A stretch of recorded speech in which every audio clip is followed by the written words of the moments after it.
सबसे पहला सूत्र संस्कृत में वो कहते हैं कि पेट जिंदगी भर आपका अच्छा रहे, दुरुस्त रहे। इसका मतलब यह है कि आप जो कुछ भी खा रहे हैं उसका ठीक से आप पाचन करते रहें। वो कई बार ये लिखते हैं अपने सूत्रों में कि खाना महत्व का नहीं है, खाने को पचाना महत्व का है। आपने खाने को खाया ये इतना महत्व नहीं है, जिसको आपने खाया उसको पचाया ये ज्यादा महत्व का है। क्योंकि भोजन पचेगा तो रस बनेगा, उसी रस में से मांस, मज्जा, रक्त, मल, मूत्र, वीर्य, मेद ये सब बनेगा, अस्थियां बनेंगी और वही आपके शरीर के लिए आगे जीवन में काम आएंगे। तो खाया वो महत्व का, उससे भी ज्यादा महत्व का खाया हुआ पचाया। तो वो कहते हैं कि पेट हमेशा दुरुस्त रहे, माने पाचन क्रिया आपकी हमेशा अच्छे से चलती रहे। इसके लिए पहला सूत्र उन्होंने लिखा भोजनांते विषम वारी। ये पहला सूत्र मेरे हिसाब से, उनके हिसाब से नहीं, मेरे हिसाब पहला सूत्र भोजनांते विषम वारी। इसका सीधा सा अर्थ है भोजन के अंत में पानी पीना विष पीने के बराबर है। सूत्र यह है भोजन अंते, भोजन अंते आप जानते हैं संस्कृत में मिला के कहने की परंपरा है। भोजन अंते माने भोजन के अंत में, भोजनांते विषम वारी। विष समझते हैं आप जहर, जहर जैसा क्या है? पानी। भोजन के अंत में पानी जहर के जैसा है, विष के जैसा है। यह सूत्र है। अब इसको थोड़ा व्याख्यायित करता हूं ताकि समझ में आए। भोजन के अंत में पानी विष के जैसा है, ये बात वो कह रहे हैं। इसको समझना चाहिए कि क्या कह रहे हैं। सूत्र उतना ही है, समझने के लिए मैं आपको बहुत उदाहरण दूंगा ताकि आप जल्दी पता कर पाए। भागवत जी ने एक सूत्र में यह कहा है कि हमारा जो शरीर है इसका जो मुख्य स्थान पेट है, इसमें एक स्थान होता है पेट के अंदर नाभि, लेफ्ट साइड में नाभि से थोड़ा ऊपर जहां मेरा हाथ रखा हुआ है, इस स्थान को कहते हैं जठर। संस्कृत में कहते हैं जठर, हिंदी में कहते हैं आमाशय। जठर, आमाशय, अंग्रेजी में चाहे तो एपिगैस्ट्रिकम। तो ये जो जठर स्थान है, भागवत जी कहते हैं कि इसमें अग्नि प्रदीप्त होती है, उसी को कहते हैं जठराग्नि। जठर अग्नि, जठराग्नि।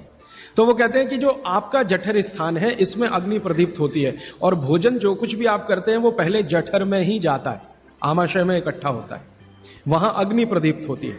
वो अग्नि भोजन का पाचन करती है। यह है महत्व की बात। अब अग्नि प्रदीप्त हुई, आपने भोजन किया, अग्नि प्रदीप्त हुई। और भागवत जी इसके लिए एक सुंदर श्लोक लिखा है, लंबा है लेकिन हिंदी में बताता हूं। वो ये कहते हैं कि खाते ही अग्नि प्रदीप्त होती है, ऐसे ही जैसे आप बिजली के स्विच को ऑन करते ही लाइट जलती है। ये ऑटोमेटिक है, अपने आप होती है। आपने रोटी का पहला टुकड़ा मुंह में डाला और जैसे ही टुकड़े को चबाना शुरू किया, लार बनना शुरू हुआ, तुरंत अग्नि प्रदीप्त हो जाती पहले ही टुकड़े में। तो ये अग्नि प्रदीप्त हुई। अब आप जो भोजन कर रहे हैं ये इस अग्नि के प्रभाव में पचेगा। तो भोजन के पचने की क्रिया में पहले भोजन रस में बदलेगा। पहले पेस्ट बनेगा, जैसे टूथपेस्ट की कंडीशन होती है वैसा बनेगा, लुगदी जैसा। फिर उसमें से रस बनेगा, फिर रस में से सब कुछ बनेगा। तो वो कहते हैं कि आपने जैसे ही भोजन किया अग्नि प्रदीप्त हुई।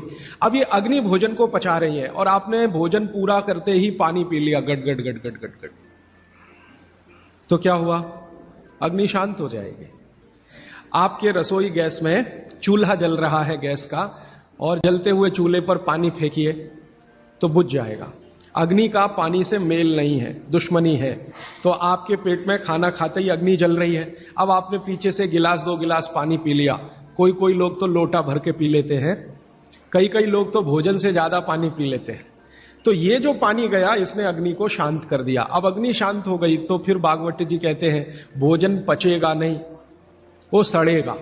अब उन्होंने 20 सूत्र लिखे हैं कि भोजन पचेगा तो क्या होगा और भोजन सड़ेगा तो क्या होगा। मैं सड़ने वाले हिस्से की बात कर लेता हूं।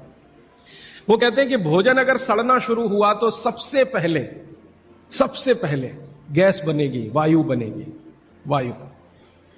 वायु। और ये वायु आपकी जिंदगी हराम कर देगी। और ये वायु की तीव्रता जब बढ़ेगी तो गले में जलन होगी, छाती में जलन होगी, पेट में जलन होगी। फिर और ज्यादा तीव्र अगर ये हो गई वायु तो ये शरीर में जाएगी, घूमेगी, क्योंकि वायु को पकड़ना मुश्किल है, जहां स्थान मिलता है वहीं जाती है। तो ये वायु पूरे शरीर में घूमेगी तो सिर घूमेगा, आपको चक्कर आएंगे, सिर में दर्द होगा, पीठ में भी दर्द हो सकता है, हृदय स्थान पे भयंकर दर्द हो सकता है। कई बार तो इतना दर्द होता है कि आपको लगेगा कि हार्ट अटैक आ गया, लेकिन वो वायु का दर्द है, हार्ट अटैक नहीं। और ये जो वायु बनी भोजन के सड़ने से, इसी वायु में से भागवत जी ने सूची बनाई है कि 103 रोग पैदा होंगे। 103। सबसे पहला रोग है उसमें एसिडिटी, हाइपर एसिडिटी। ज्यादा दिन अगर आपने ये चक्कर चलाया पानी पीने का तो अल्सर, पेप्टिक अल्सर, और ज्यादा दिन चक्कर चलाया तो बवासीर, मूलव्याध, भगंदर, ये सब रोगों की सूची है। और अंत का एक रोग है कैंसर, कर्क रोग। 103वें नंबर पर उन्होंने लिखा है कर्क रोग। माने एसिडिटी से शुरू होकर आप कैंसर तक की यात्रा कर सकते हैं। तो वो ये कह रहे हैं कि जिस काम से वायु पैदा हो और वो वायु आपके सड़े हुए भोजन में से निकले, और बाद में भागवती जी कहते हैं, वो भी बता देता हूं, वो दूर का सूत्र है लेकिन यहीं पे ले आता हूं उसको, कि आपका जो भोजन सड़ेगा, इसको ध्यान से सुनिएगा, तभी भोजन में से, भागवती जी के शब्द दूसरे हैं, मैं आज के शब्द इस्तेमाल कर रहा हूं, तभी कोलेस्ट्रॉल बनेगा। सड़े हुए भोजन का ही बाई प्रोडक्ट है कोलेस्ट्रॉल। अगर भोजन का पाचन हुआ तो कोलेस्ट्रॉल शून्य रहता है, वो कोलेस्ट्रॉल जो आपको हानि पहुंचाता है। आप जानते हैं शरीर में दो तरह का कोलेस्ट्रॉल है, एक गुड और एक बैड। अच्छा कोलेस्ट्रॉल माने HDL, हाई डेंसिटी लिपोप्रोटीन। खराब कोलेस्ट्रॉल माने LDL और उसका छोटा भाई VLDL, very low density lipoprotein. तो भागवती जी कहते हैं कि ये जो खराब कोलेस्ट्रॉल है वो रक्त में तभी आता है जब भोजन पेट में सड़ता है। इसका माने जिनको कोलेस्ट्रॉल बढ़ रहा है या बढ़ा हुआ है वो ध्यान दें, उनको भोजन पच नहीं रहा, उनका भोजन सड़ रहा है। तो कोलेस्ट्रॉल बढ़ेगा तो हार्ट अटैक भी आएगा, कोलेस्ट्रॉल बढ़ेगा तो घुटने भी जड़ हो जाएंगे, सारी संधियां आपकी एकदम कड़क हो जाएंगी, आपको चलना फिरना मुश्किल हो जाएगा, 10 कदम चलना मुश्किल हो जाएगा। तो वो ये कहते हैं कि जब 103 बीमारियां एक छोटी गलती से आती हों तो वो गलती कभी करना नहीं, माने भोजन के बाद कभी पानी पीना नहीं।